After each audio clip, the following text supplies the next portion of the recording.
America knows him as Schmidt, the self-assured, meticulous, persnickety roommate with the witty one-liners from Fox's hit show New Girl.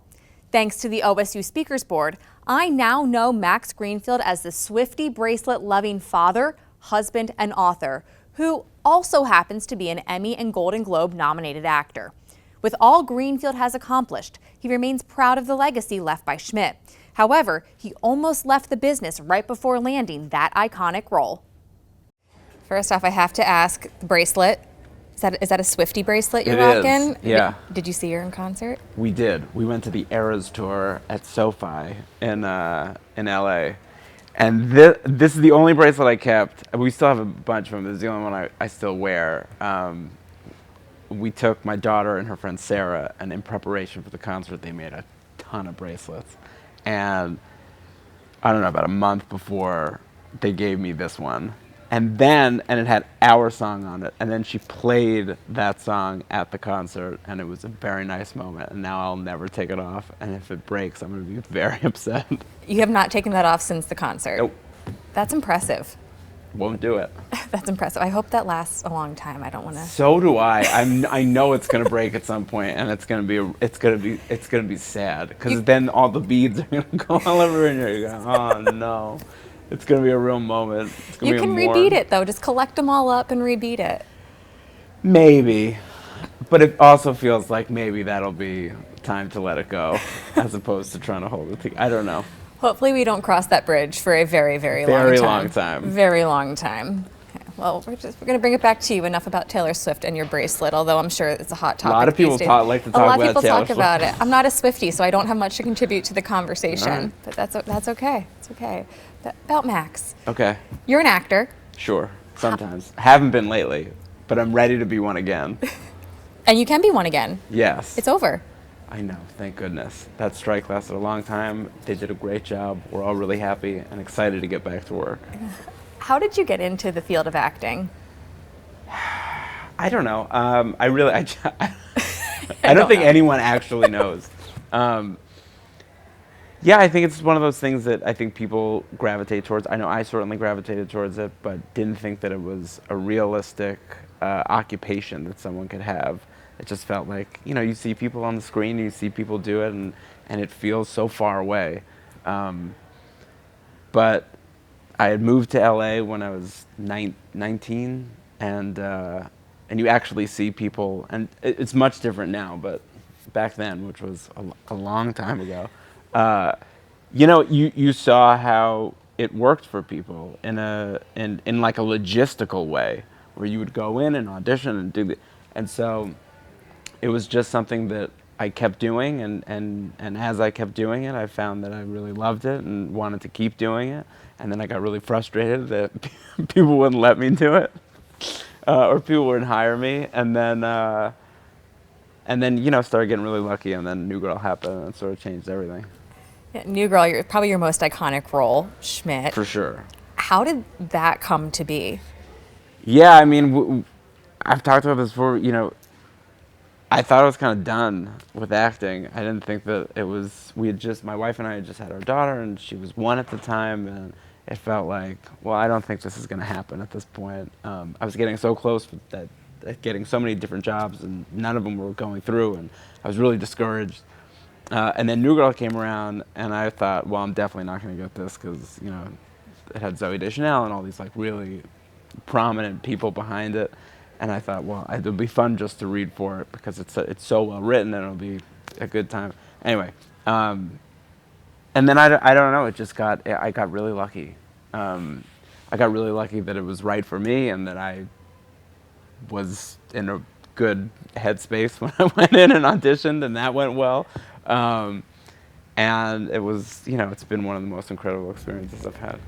Did you read for Schmidt, or did you read for a different character? I did read for Schmidt. I was asked to choose between Nick and Schmidt. Thank God.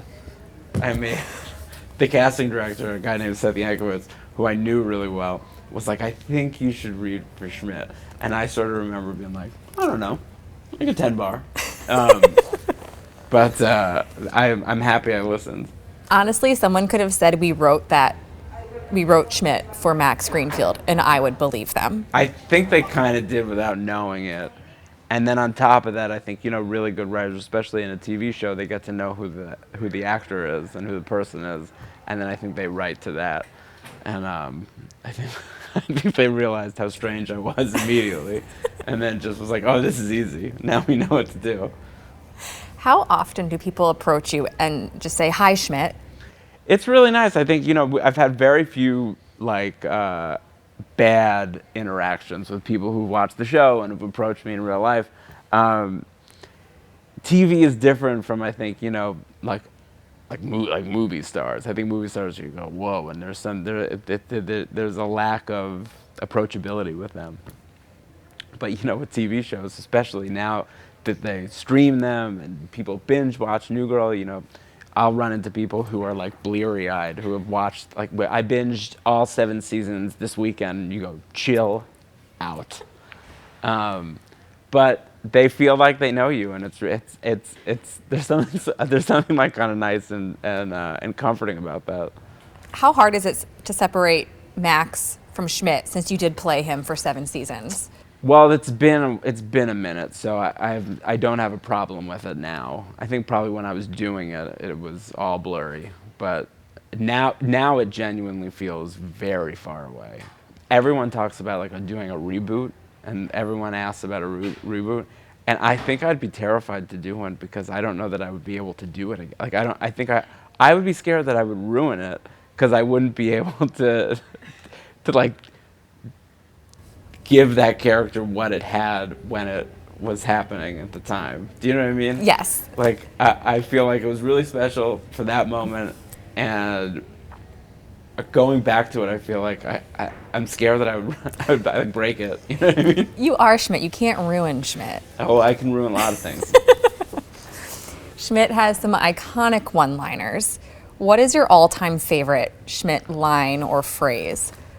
Oh, I mean, all the ones that everybody else likes, the U's and 29, and I don't really I don't have a unique one that so many of them.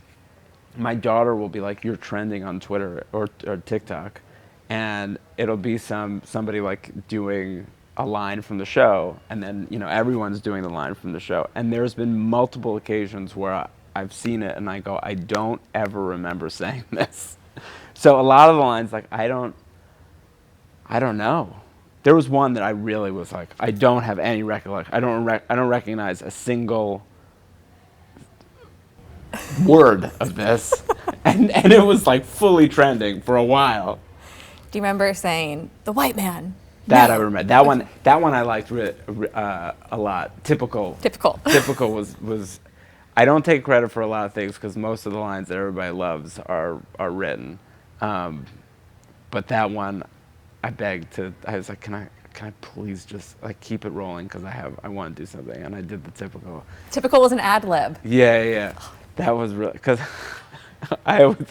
we had a buddy of ours who played golf, and he was just like a real he was just a very funny person, and every time he hit a bad shot, he would go typical.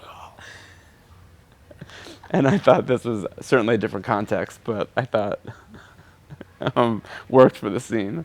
It was gold, absolute gold. What about the driving moccasins? I can't find my driving moccasins. Do you remember that? Yeah. Oh, those were all written for sure. Okay. Yeah. That But was you just remember a run. saying They would, that? yeah, they would Okay. just yell things in, and I would run. They would say this, and then I would run in, and then. Big fan of the show. Love New Girl. I appreciate it. I think Thank a lot you. of fans would be wondering, what are the rules to true American? Yeah. I don't know them.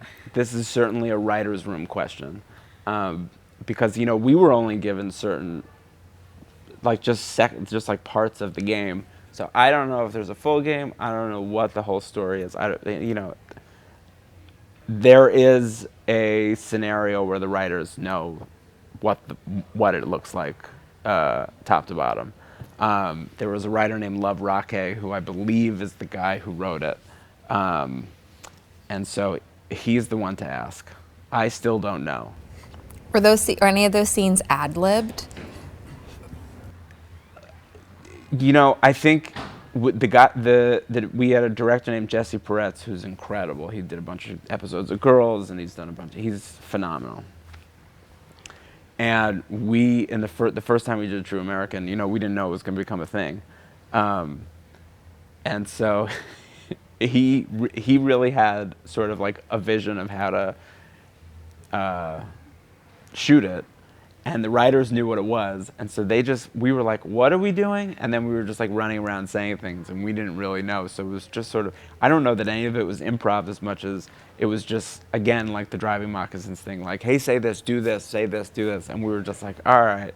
And then in the end of it, I guess I got a really good response, and then we did it every year. Because those scenes are so chaotic, but as a viewer, they're so fun to watch. So I was just always curious what went in to making those.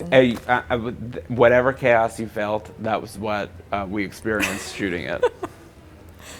What are the challenges of completely rebranding yourself in a new role after playing a character like Schmidt for so long? I would never even attempt to do that. It feels like too much work. I know there are people who are like, I really had to shift and show myself in a different light. That feels like not something I want to take on. I'm really proud of Schmidt and New Girl as a show. I think it's hard. I think it's harder. Any attachment that people have to that role, like, is not something I can control, and I think it's probably what I'll always be remembered for, and I'm thrilled about that. And then, outside of that, I don't specifically look for things to do that are going to rebrand me or show me in a different light, because I feel like if I'm trying to do that, it means I'm trying to do something other than just read something that I genuinely connect with and want to be a part of. And if I'm not doing that, I think that's where you get in trouble. And all of a sudden you find yourself on set and you're like this. I don't know what I'm doing. This is going to be bad. How different is your character in The Neighborhood to Schmidt? Because that was your next role after New Girl. Yeah, I mean, I think there are moments where it's similar. It's a very different medium. One of the things we always talked about on New Girl was, I was like, can we just knock down one of these walls and put in a live studio audience and shoot this like with 3 cameras? And they'd go, you're crazy. And it really was just like, that's all I ever wanted to do, was that type of show. And then The Neighborhood came along, and I was able to do that. It's so different. It looks different. It feels different. The rhythm's different. You really can't improv. And I prefer the multicam. I think it's so much fun. You're not as tied into like making sure you don't, you don't have to like keep so still, which is a problem for me. No. And you can use the whole set in a really in a fun way, and it's a little bit more like theater, or like taping a play. And then you get the audience in there, which is really, really fun. So I think it's like 2 totally different things. But there are moments where, you have a scene and it's like, just make it funny. And that's where I sort of always revert back to, like, it's the same thing I did with New Girl. It wasn't like, I wasn't like aware that I was playing Schmidt. I was just like trying to make it funny. You're an actor. You're also an author. Your newest book, Nice. I Don't Want to Read This Book Aloud. What inspired you to write this book? Yeah, it was during the pandemic. We were on lockdown within a 3-day period, and that meant my daughter was now home from school. I was home from work, which I had planned on being anyway, so mentally I wasn't like, wait a minute, why am I home? It was like, it lined up in a way where we had sort of just finished, and then we were just home. And then they sent home a curriculum, and I went, oh my God. And she knew that this was worst case scenario too, having her dad as her daily teacher. And so we put it on Instagram and got a really appreciative response to it from teachers and from first responders, and they were like, keep doing these videos, we miss our students so much, oh my god, I'm watching these between breaks in the hospital, and like all this stuff. And I remember Lily and I, my daughter, were like, this is so much pressure, because it felt like we had to keep doing them. But people really loved them. And then we got I got a call from an agent, and who said, do you think that this is, first he said, do you think this is like maybe a podcast? And I go, I can't talk that long. And then he goes, do you think it's a book? And I go, I certainly can't write a full book. And he goes, what about a picture book? And I was always a reluctant reader. I've had a very difficult time reading, even as an adult. And my experience trying to get my daughter to read, and now my son, who's now at that same age currently, you go in and you're like, okay, well, what are we going to read before bed? And you go through all the books. They have all these books on their shelves. They don't want to read any of them. And they tell me all the reasons why they don't want to read a book. And by the end of it, you're like, it's time to go to bed. We've done nothing. And so the first one we did, which was I don't want to read this book, was all the reasons why you don't want to read a book. But by the end of the book, you've read the book. And it was like, try to trick those type of kids. And it was really successful, and everybody really liked it. And so we had more ideas, and it was really true to my experience. So we did another one called This Book Is Not a Present, for kids who, open up a gift and realize it's a present and are really bummed out. And then this one is about, how scary it is to read in front of people. There's also a really good message at the end of it, though. I think so. About listening to people, and if you use your voice and you listen to people and you're not afraid to speak up, maybe we can all just understand each other better. Totally. And I think it works in the same way as the first book, where somebody who might not want to read aloud is reading aloud all of the just like you said, all of the reasons why maybe I'd rather stay silent. A silent. A plum, that was the word? A plum's in there. A plum's a fun word. Yeah, it's a lot of Schmidt words in there that you can do. So you can have some fun mispronunciations. Yes. You do not like reading aloud. How did that translate into acting? Yeah, reading aloud actually was never really that big. Well, it was a problem. It was a problem for me because I was afraid that I was going to mispronounce words that I didn't know.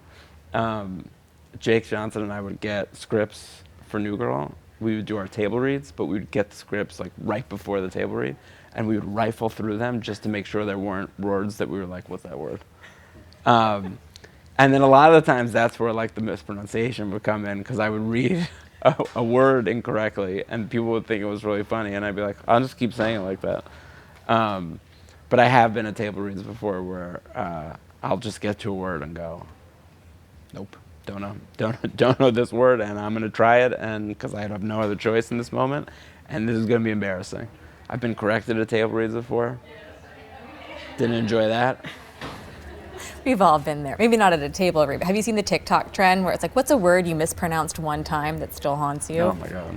Do you have a word? Yeah, I have a list of them like this big. What's the first one that comes to mind? Oh god. Well, I did a table read once where I was playing a French teacher on a show.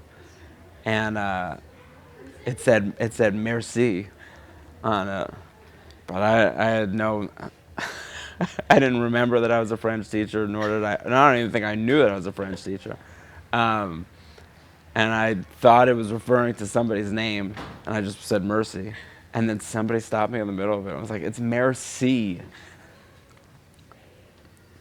I was not happy with that. I don't know if that person it was another actor too.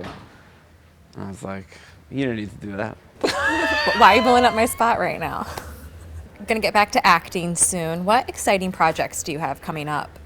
Well, we'll go back to The Neighborhood, which I'm so excited to go back to. I think everybody during the strike who was on a show and is returning to a show just realized, like, oh my God, how much I love. I mean, I don't know. That was my experience. I genuinely miss it, and I'm so excited to go back. So I have that. We might have another one of these coming out, which is a totally different thing, but it's a bedtime book. I don't want to go to sleep. Pretty much. It's not, but kind of. And then I just had some friends who saw I'm in the. I did a small part in Jerry Seinfeld's movie Unfrosted, which is about the invention of the Pop-Tart, which he wrote, directed, and stars in, and we shot that a while ago, and I think it comes out next year. I don't know. It's called Unfrosted. Yes. Can't wait to see it. Yeah, it was really exciting. The strike was very manageable mentally for me because you work with Jerry Seinfeld. I feel like you don't really need to do anything else for the rest of your life. I was like, I don't need to act anymore. I'm okay. I did it. I want acting. Thank you again to the OSU Speakers Board for hosting Max Greenfield on campus. Greenfield is excited to begin production on Season 6 of The Neighborhood, which will debut in February 2024. Plus, be sure to keep an eye out for him in Jerry Seinfeld's upcoming movie, Unfrosted, the Pop-Tart story.